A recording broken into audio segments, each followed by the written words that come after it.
Hello everybody, welcome back to Millennial Planter. I'm Marina, and today we're going to be talking about how to propagate in perlite and just all things perlite.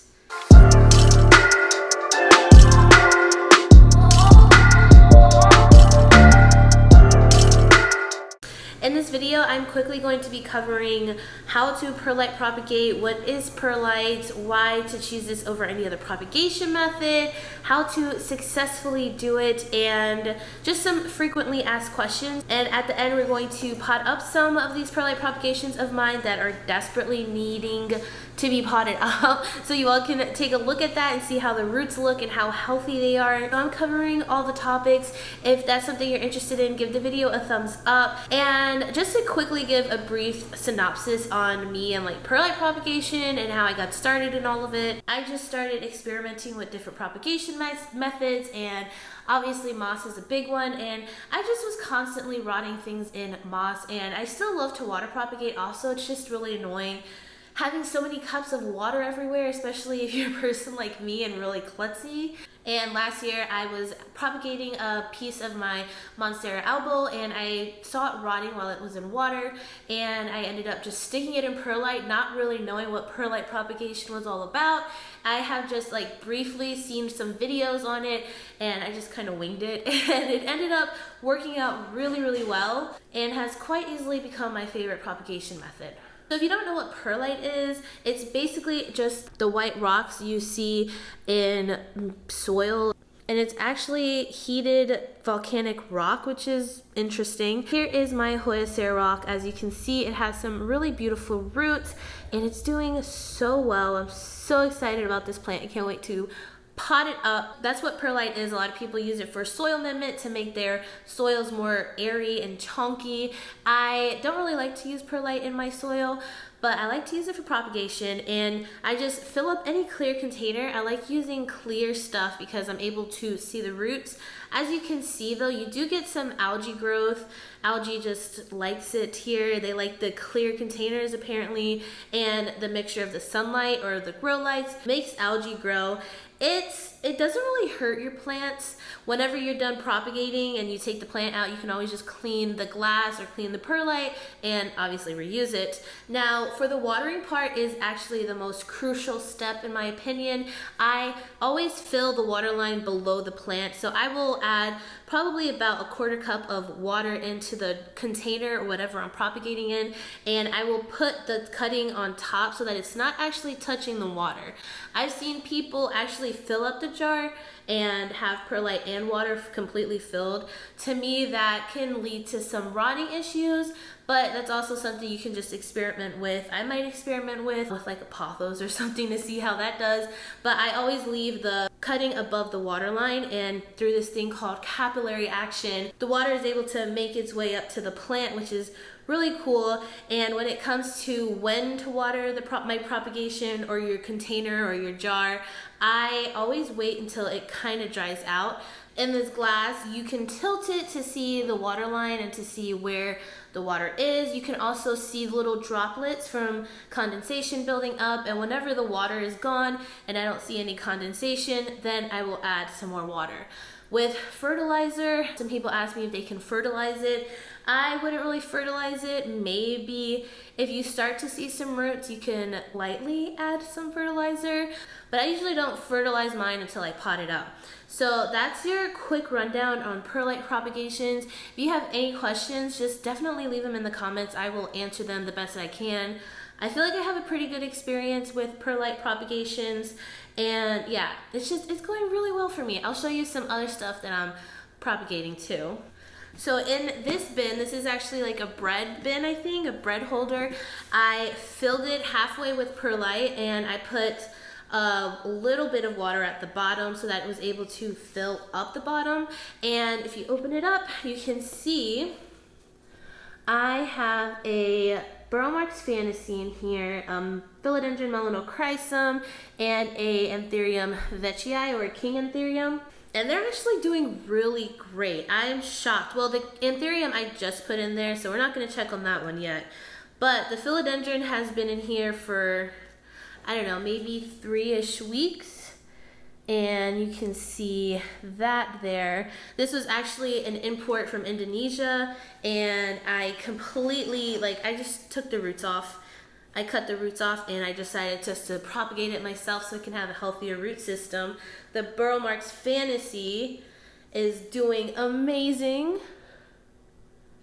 So this is really great, and I love seeing them here. I think they look so pretty just side by side. Now when it comes to added humidity with your propagations and with perlite propagations, having that layer of water at the bottom of the perlite really does help with humidity, and it kind of ups the humidity, which is really great.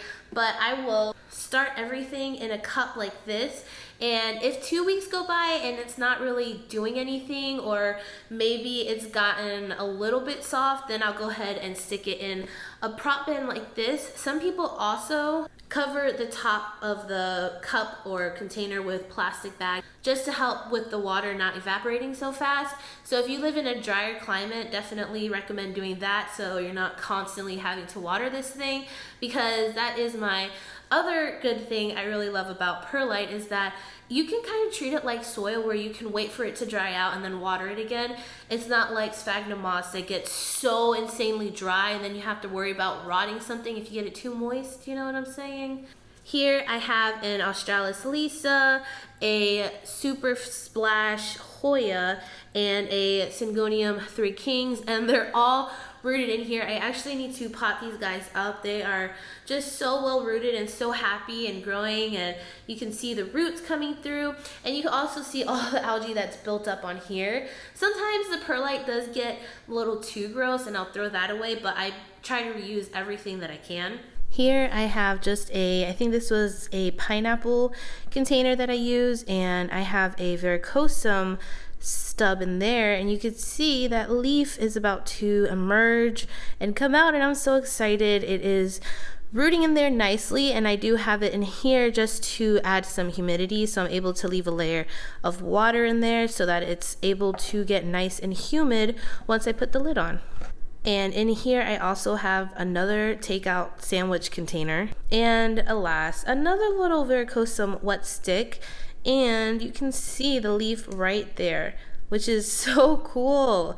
I was genuinely shocked when I saw this one, and you can see all the condensation building up there on the side, and yeah, it's just loving its life right now. And as far as light goes, you always want to place any propagation you have either by a window where it's not getting actual direct sun, or underneath a grow light. As you can see, all my propagations behind me are underneath grow lights, and they all do really well, and that's another way to really help your propagation, is just to give it higher light situation so that they can root nicely. That's pretty much it as far as perlite propagation goes. Definitely, like I said, let me know in the comments if you have any questions, or if I missed something. I can always do a part 2 of this video. So now we're just going to go and repot some of these propagations. Okay, so I am going to take these cuttings out and actually show you what the roots look like. That's already like one big clump of roots. That is one awesome root system on the Syngonium 3 Kings. One very beautiful root system from the Hoya Australis Lisa. Look at that. And then here we have the Hoya Super Silver, and that is pretty good and well rooted. So that's so exciting. I'm gonna pot all these guys up now. I decided to go with this adorable Halloween planter.